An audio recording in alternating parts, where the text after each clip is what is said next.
सावरिया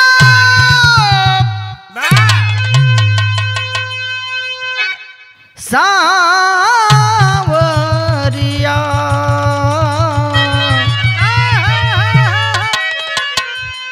सावरिया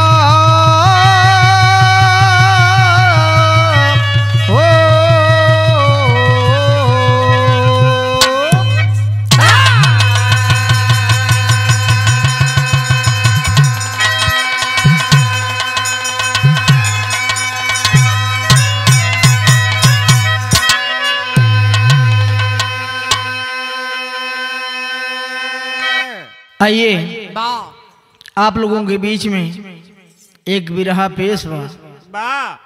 जवाहर स्टूडियो कमलेश भैया की देखरेख में ये बिरहा आप लोगों के बीच में भेजत हैं। आशा ना बल्कि पूर्ण विश्वास बा कि अगर मन लगा के सुनब जा तो ये बिरहा पसंद आई। यहाँ कवि जी भूमिका का लाइन दिखला।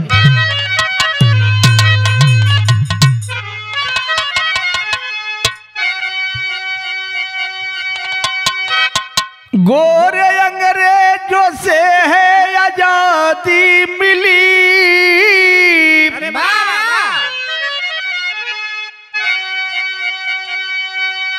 गर्व से कहते हम आज आजाद हैं।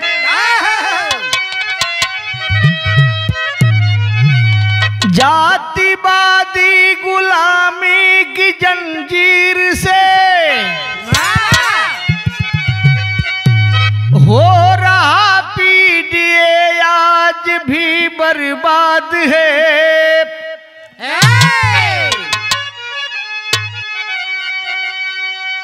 सुन लो मनुवादियों कान को खोल करी,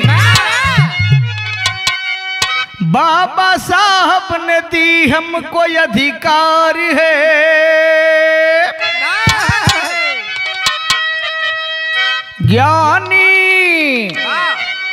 ज्ञानी जन कोई भी है कहेगा कथा,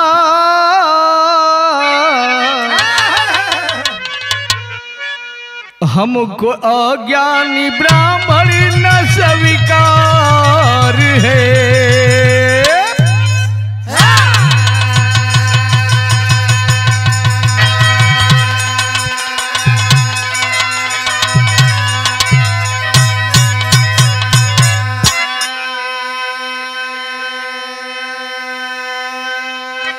हम कहने के लिए प्रचार करते हैं कि हम हिंदू हैं। ऊंच नीच का भेदभाव खत्म कर दिया गया है, लेकिन समय समय पर हमारी औकात बतलाई जाती है। तुम हमारे बराबर चलने के योग्य नहीं हो, मोछ रखने के योग्य नहीं हो, साथियों घोड़ी पर चढ़ करके शादी करने के योग्य नहीं हो। चाहे तुम कितना भी विद्वान हो जाओ, लेकिन तुम कथा कहने के योग्य नहीं हो। फिर भी हम बड़े गर्व से कहते हैं कि हम हिंदू हैं।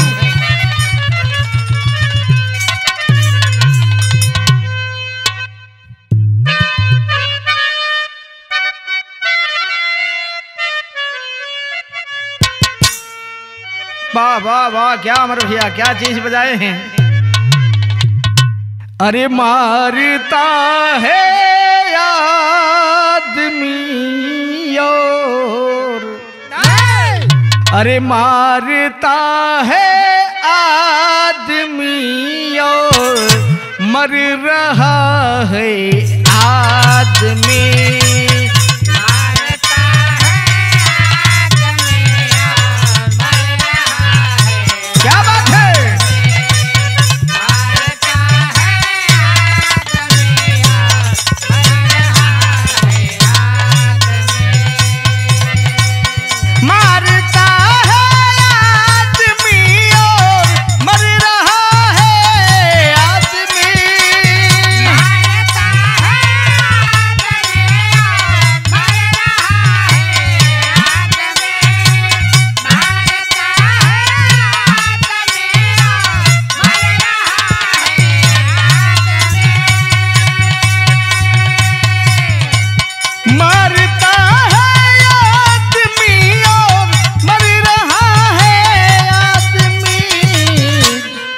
अरे आदमी को देख करके जल रहा है आदमी।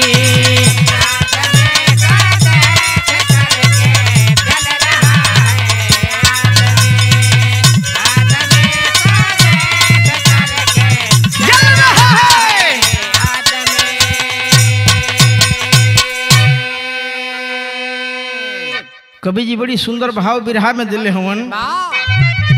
अरे हम भी तो हिंदू थे लेकिन हम भी तो हिंदू थे लेकिन मारा जाति पूछ कर।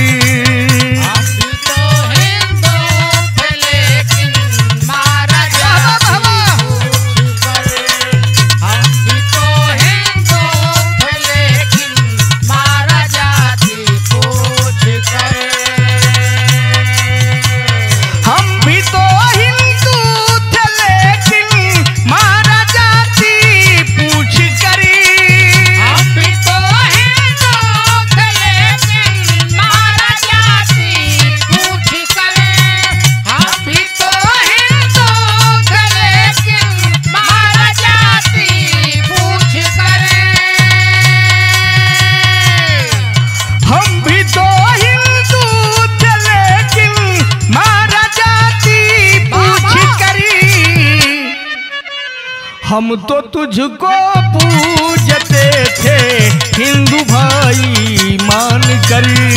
हम तो तुझको पूजते थे हिंदू भाई मान कर। हम तो तुझको पूजते थे हिंदू भाई मान कर।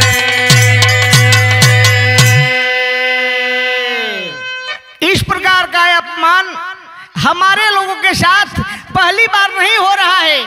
बाबा साहब भीमराव अंबेडकर के साथ में अत्याचार किए, तमाम महापुरुषों के साथ में अत्याचार किए, इस बात को पूरा हिंदुस्तान जानता है। यहीं से हमारे बिरहे का शुरुआत हुआ।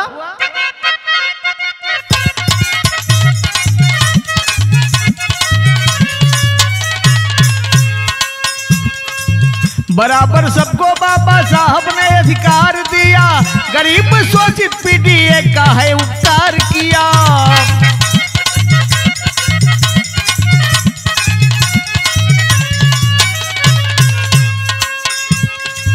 मगर मनवादियों को बात ना हजम होती, मगर मनवादियों को बात ना हजम होती, जात की भावना ना दिल से है खत्म होती।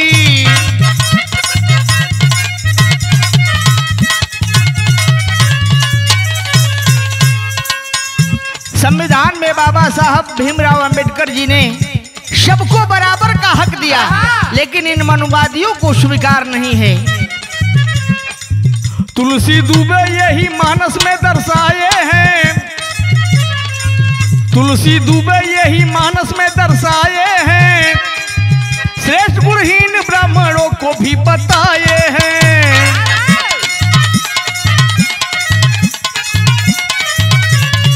साथियों गौर करिएगा आप लोग, तुलसीदास जी ने भी बताया है कि ब्राह्मण अनपढ़ हो गंवार हो लेकिन पूजनीय है, और शूद्र विद्वान होते हुए भी वह पूजने के योग नहीं है। साथियों आज से ना पहले से हम के तो के सबके लपेट के नीचा देखोले हो। यह तो धन्य है हमारे डॉक्टर भीमराव अंबेडकर जी जो आए और सबको बोलने का, चलने का, कपड़ा पहनने का अधिकार दिलाए। आज समाज में हम और आप जो भी कुछ बोल रहे हैं यह डॉक्टर भीमराव अंबेडकर जी की देन है। नहीं तो एक वो भी समय था साथियों जो हमारे गले में हाड़ी बांधा जाता था, कमर में झाड़ू बांधा जाता था, इसीलिए तो कहना पड़ा। पूजना हो सकता है शूद्र भले ज्ञानी है, पूजना हो सकता है शूद्र भले ज्ञानी है, करते आ रहे सदियों से ये मनमानी है।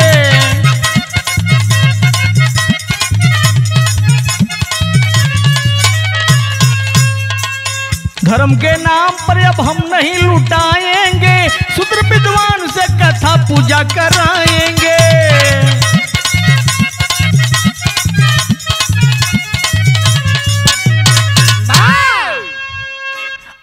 हमारे समाज के लोग नादान थे, आप लोगों ने लूटने का काम किया, ठगने का काम किया, लेकिन पंडित जी अब ये बर्दाश्त ना हुई। एह नाते कि हमारे समाज के भी लोग पढ़ लिख करके ऊंचे ओहदे पर पहुंचे हैं, अब हमें हमारा अधिकार पता है, अब हमें आपको अधिकार समझाने का कोई हक नहीं है। इसलिए अच्छा कपड़ा आप पहन सकते हैं तो हम भी अच्छा कपड़ा पहन सकते हैं, और हमें भी पता है जितना महत्व आपके वोट का है उतना ही महत्व हमारे भी वोट का है। अगर सही मायने में तौल दिया जाए तो तुमसे कई गुना ज्यादा वोट हमारे पास है, फिर भी तुम्हारे बहकावे में आकर के तुम्हें हम राजा बनाते थे, लेकिन अब नहीं बनाएंगे। हमें यह भी पता है कि तुम हमारे घर आकर के पूजा कर सकते हो तो हम भी तुम्हारे घर जाकर के पूजा कर सकते हैं। अगर तुम हमें बर्दाश्त नहीं कर सकते हो तो अब हम भी तुम्हें बर्दाश्त नहीं करेंगे। यह कवि जी बिरहा में भाव दिले हुवन।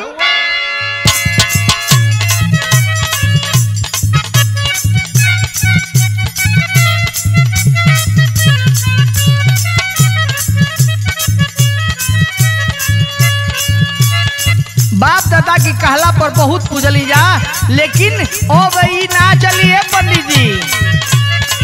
ढेर दिल से कथा कहली बन के महाजनी अब सुनिए बाबा जी। ढेर दिल से कथा कहली बन के महाजनी अब सुनिए बाबा जी।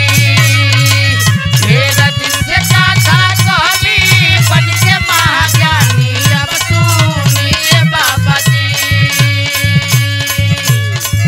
ढेर दिन से कथा कहली बन के महाज्ञानी अब सुनिए बाबा जी।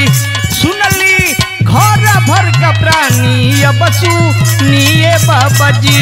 सुनली घर भर का प्राणी अब सुनिए बाबा जी। सुनली घर भर का प्राणी अब सुनिए बाबा जी। हमन की घरे कोनो शुभ या शुभ कोनो कार्यक्रम होखे बड़े सम्मान से तो हम लोग के बोलाई जा, तो हम लोग के भगवान की तरह हमने के पूजी जा, बड़े आदर सम्मान से सजाओ दही चूड़ा दे के तो हम लोग के खियावल जाओ, आ तो हम लोग के व्यवहारी बा। पढ़ी लिखी हमनी के बड़ी तैयार जी। पढ़ी लिखी हमनी के बड़ी तैयार जी। पढ़ी लिखी हमनी के बड़ी तैयार जी।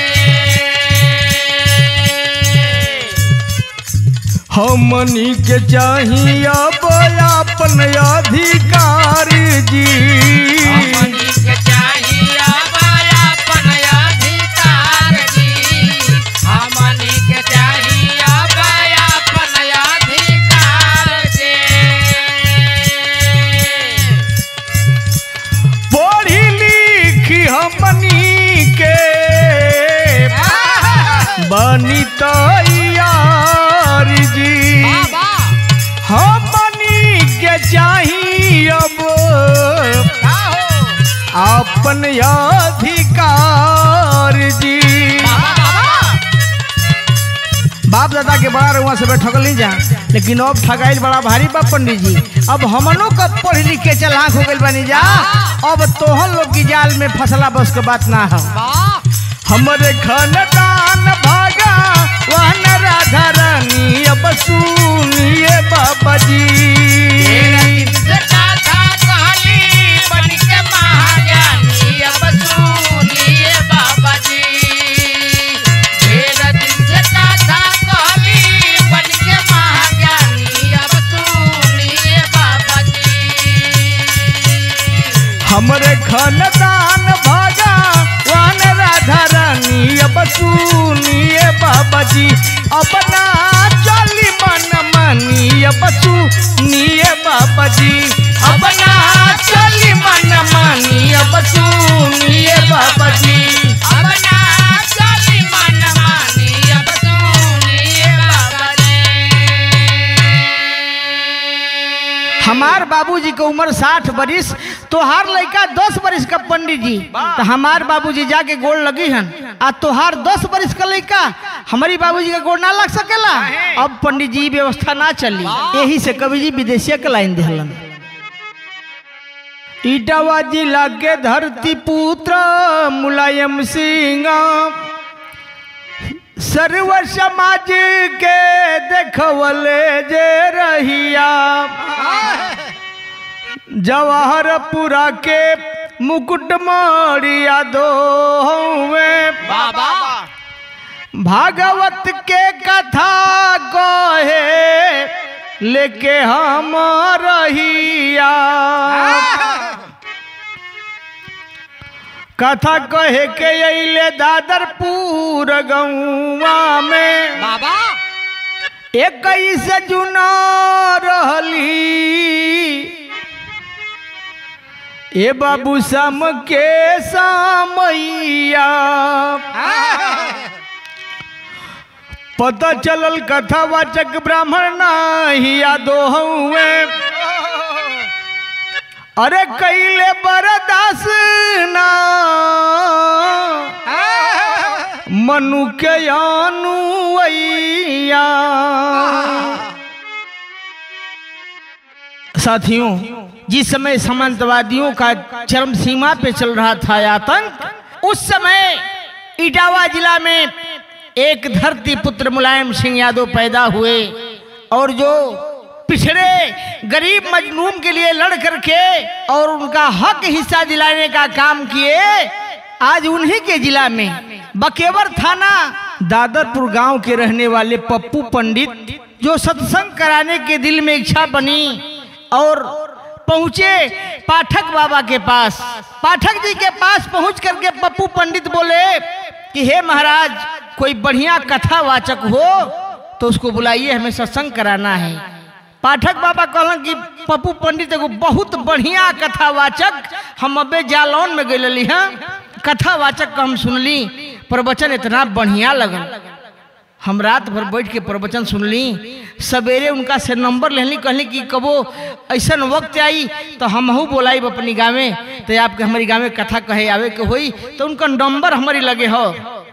कहा तो नंबर लगाई, नंबर पाठक बाबा लगौलन, मुकुट मणि यादव जी उठाए और उठौले के बाद पाठक बाबा कहलन कि हमके पहचानत हई, हम हुए पाठक बाबा बोलत हई जौन जालौन में आपसे नंबर लेनी।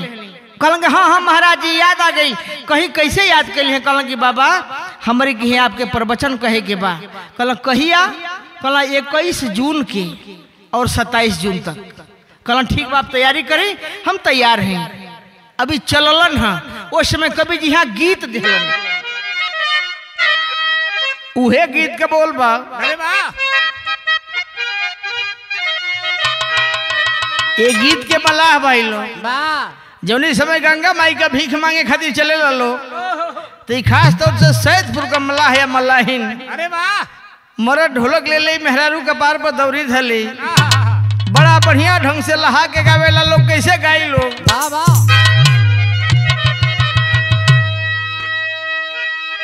अरे यही पार गंगा माई हो,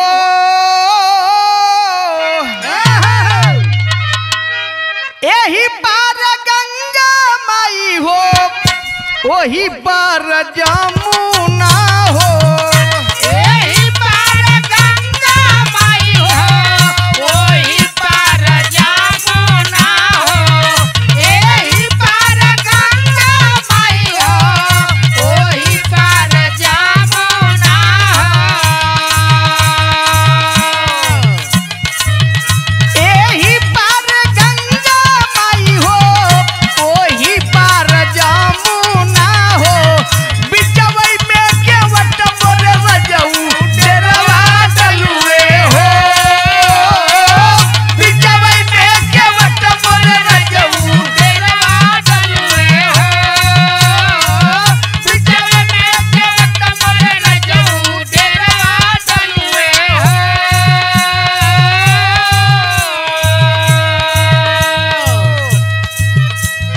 पंडित जी के घरे एगो यहिर का ज्ञानी लइका जब भागवत कथा कहत बा तब भइल का शुरू कैले आहिर मुकुट मणि ज्ञानिया हो। गाथा शुरू कैले आहिर मुकुटमारी ज्ञानिया हो। गाथा शुरू कैले आहिर मुकुटमारी ज्ञानिया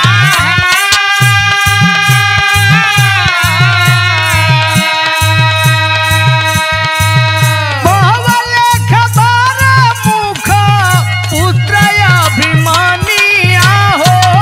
बावले खबारा मुखा पुत्र अभिमानिया हो। बावले खबारा मुखा पुत्र अभिमानिया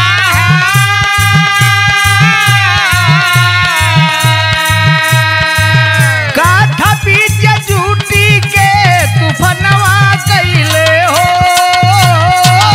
गाथा बीच जूटी के तूफनवा कैले हो। गाथा बीच जूटी के तूफानवा कैले हो।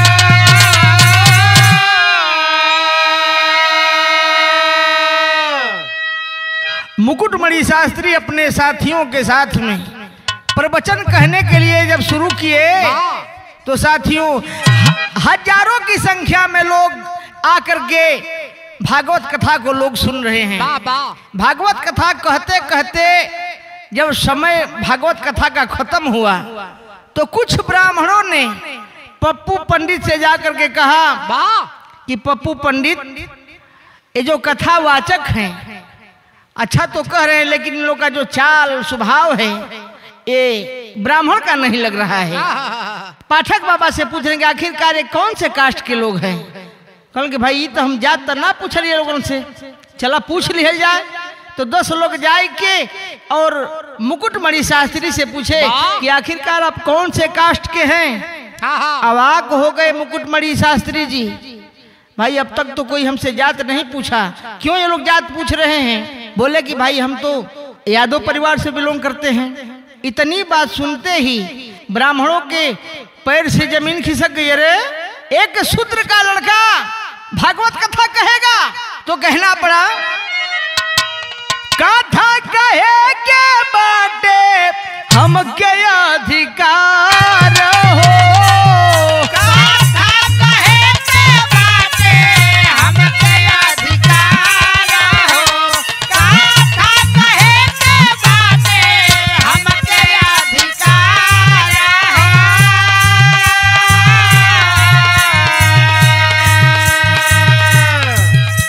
ये लोग सुने कि यादव होकर के हमारे गांव में ब्राह्मणों के गांव में आकर के और ब्राह्मणों से पैर छुड़वा रहा है और कथा कह रहा है।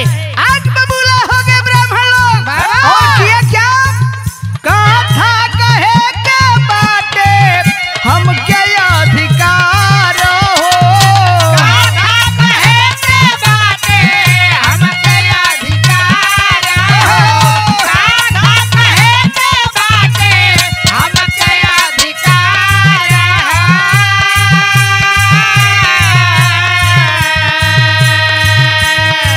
ब्यास कैसे बनी गईले सूत्रई गवार हो। ब्यास कैसे बनी गईले सूत्रई गवार हो। ब्यास कैसे बनी गईले सूत्रई गवार हो।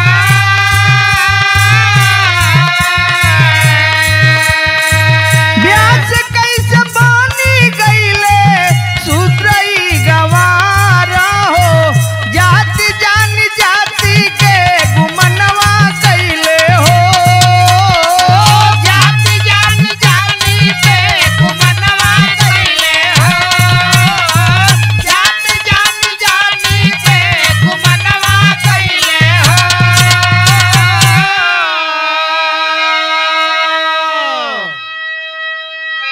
भागवत कथा बंद कराने की बात आई और इनको मार करके खेदना शुरू किए। तब इन लोग के दिमाग में आई कि अरे यार इसका खर्च कौन देगा। तब मुकुटमणि के ऊपर जुर्माना लगाए कि आपको 30,000 रुपये का खर्च देना पड़ेगा जो हमारा इस भागवत में खर्च हुआ है।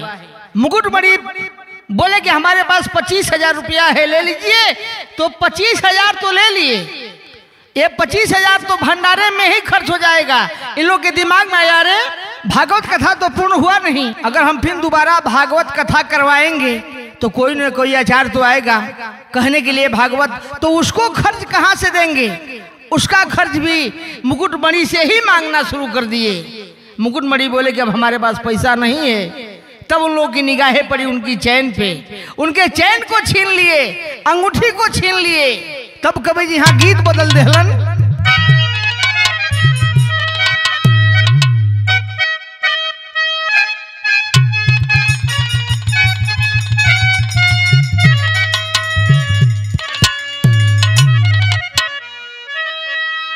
उहे गीत का बोल बा, अरे निबिया का पेड़ा जानी कटी है ये बाबा,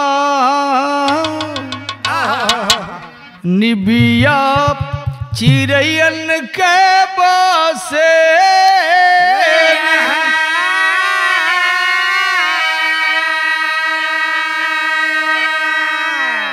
इन नीच पापियों के लिए कवि जी ने क्या लिखा है। मनुवादी सोच आज भइल बाटे हावी, पपिया करेलन जय जयकार हो।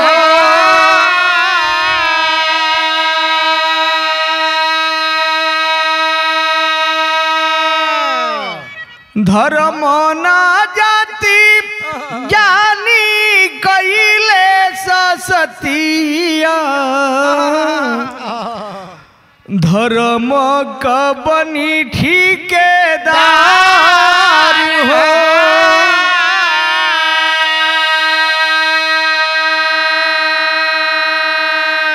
इधर हमारे प्रदेश के मुख्यमंत्री योगी आदित्यनाथ जी हिंदू राष्ट्र बना रहे हैं, सबको समझा रहे हैं कि बटोगे तो कटोगे, एक रहोगे तो सेफ रहोगे। और यहाँ देखिए ये लोग ऐसा कृत्य किए कि पूरा सनातन धर्म शर्मसार हो गया, बताते हुए हमारे रोंगटे खड़े हो रहे हैं। क्या आज भी शूद्र होना इतना गुनाह है? उन कथावाचकों को पूरी रात पीटने के बाद किसी का सर मुड़वा दिया गया, किसी की चोटी काट ली गई, किसी का बाल काट लिया गया।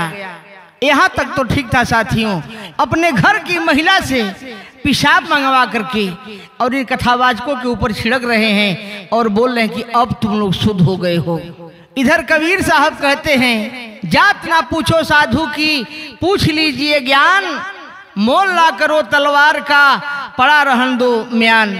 कबीर साहब ने कहा है कि साधु की कोई जात नहीं होती है, साधु से ज्ञान लीजिए, जात मत पूछिए। लेकिन आज इन कमीनों को देखिए, कथावाचकों का मुंडन करा करके, चोटी काट करके, महिला का पेशाब उनके ऊपर छिड़ करके शुद्धिकरण कर रहे हैं। तो टेरी में कहना पड़ा,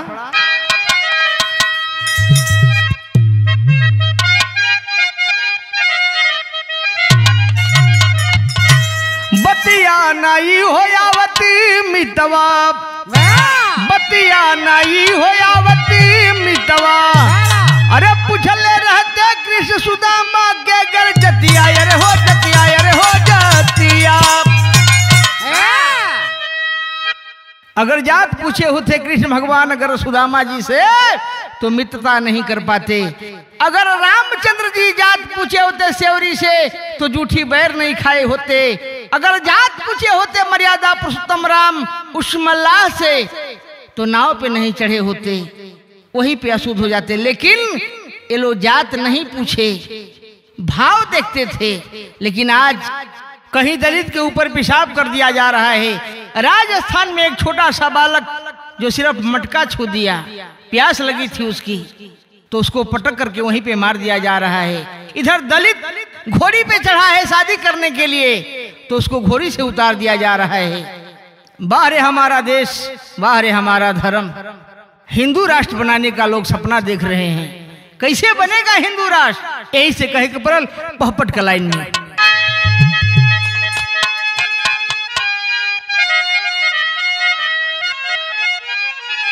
सदा यहिर कैले तोहरो सम्मान जानिला बाबाजी।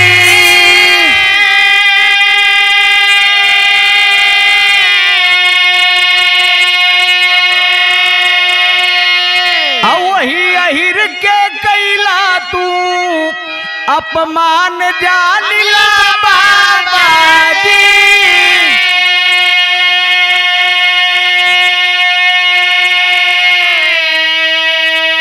हमरे कुल के कुंवर कन्हैया दिहले भागवत ज्ञान हो।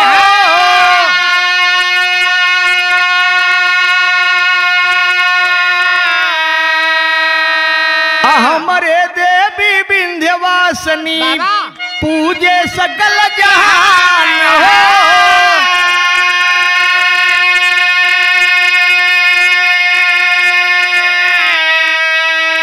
इंद्र के नहीं रह पाले अरे गुमान सुनिला बाबाजी।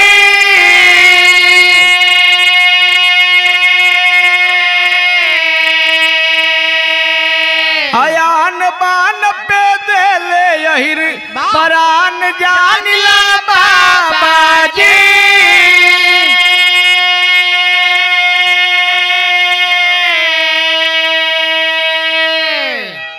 यादव जात कही रहलन मदन मुरारी कन्हैया जो तीनों लोग का मालिक रहलन। यादव कुल से ही विंध्यवासिनी रहली जेके पूरा सकल जहान पूजत बा।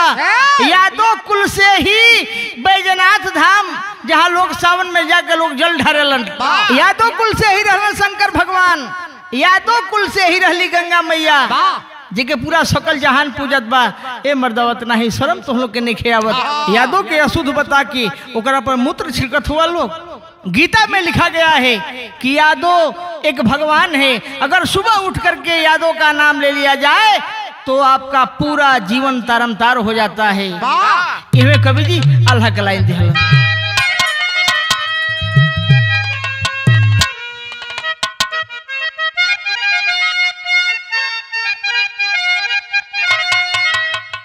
अरे हाय राम शांति से जियले ओ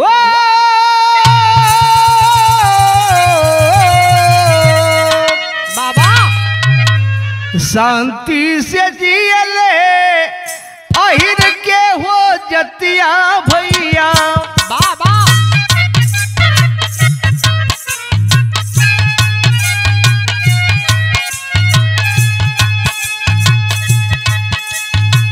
राखेला समाजवादी जग में विचार।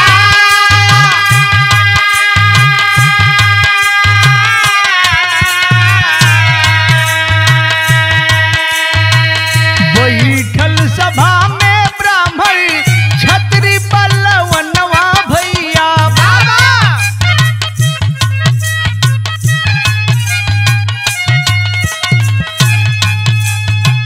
केहू नहीं आवेला अब सुनी के पुकार।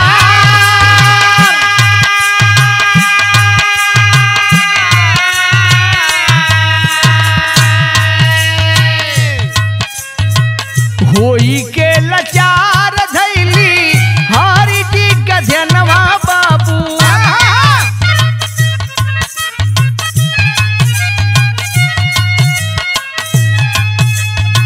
लजिया बचाए आके मदन मुरार।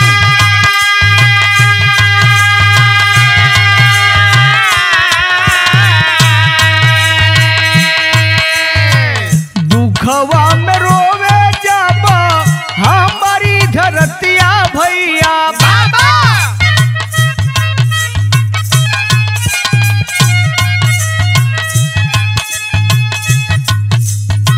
सौरू लोरिक बीरावा बने हैं पहरेदार।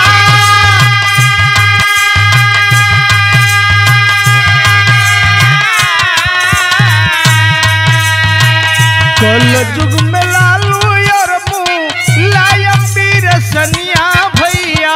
बाबा बाबा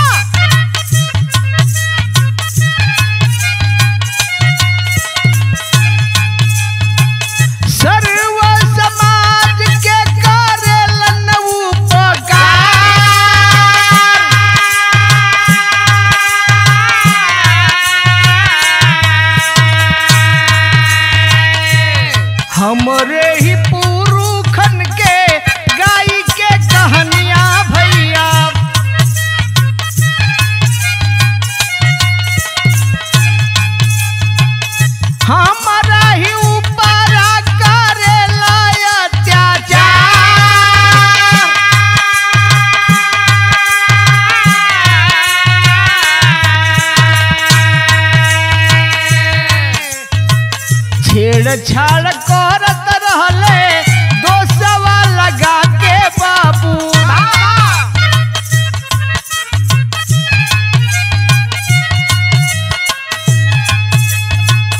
उल्टा पीड़ित पे भइल FIR।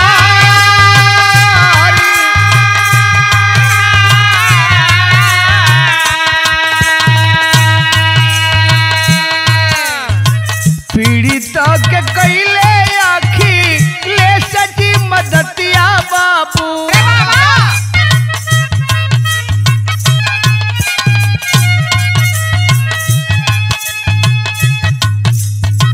पार्टी कार्यालय में बुला के सही बात।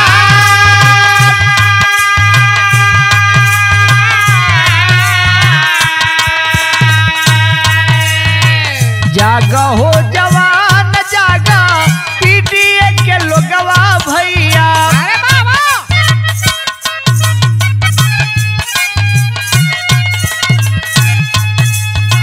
ना त मानुवादी लोग करी अत्याचार।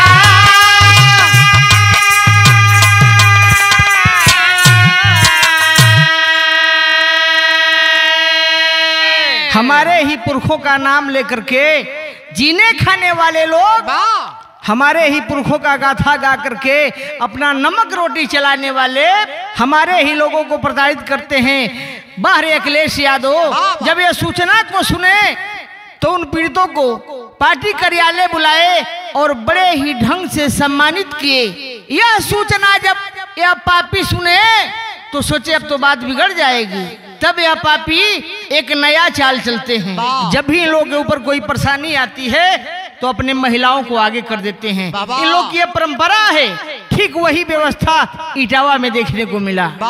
वही महिला जो पेशाब करके दे रही है छिड़कने के लिए, वही महिला सोच रही है कि आखिरकार अब कौन सा उपाय लगाया जाए।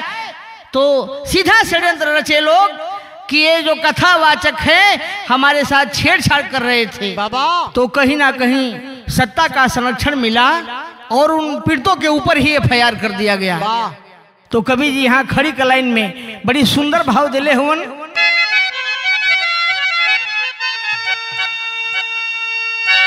अब न मनु बदियन के अरे दलिया गाली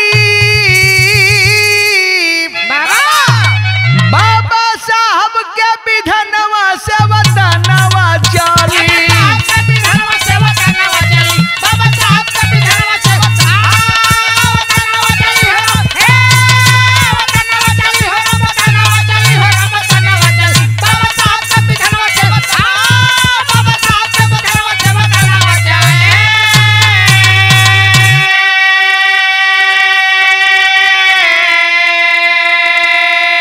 बाहरे पंडित जी लोग, बाहरे तो हम लोग के ईमान।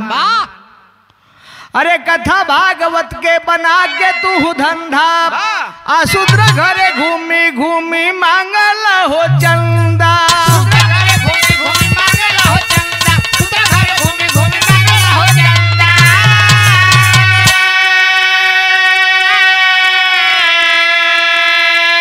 अरे कथा सुना के अपना तोहरा घर चली बाबा साहब के विधनवा से वतनवा चली।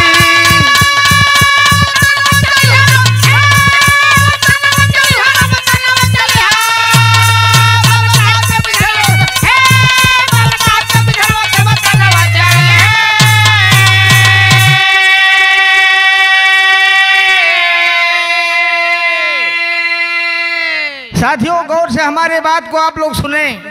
अब से एकदम एकजुट होके पीडीए का साथ देवे के है। अगर अब ना दिहल जाई तो कितना अत्याचार करी लो एकर कोनो सीमा ना है। यही से हमारे विदेह का अंत हुआ तो कहना पड़ा जय जखाड़ स्वामी गुरु जद्दू की लहरे फुलवारी।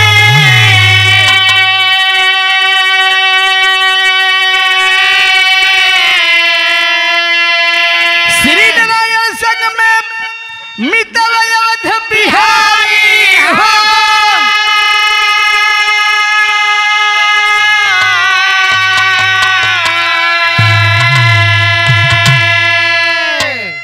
अरे बतिया नाई हो आई त मितवा, बतिया नाई हो आई त मितवा, विजयी राधे श्याम से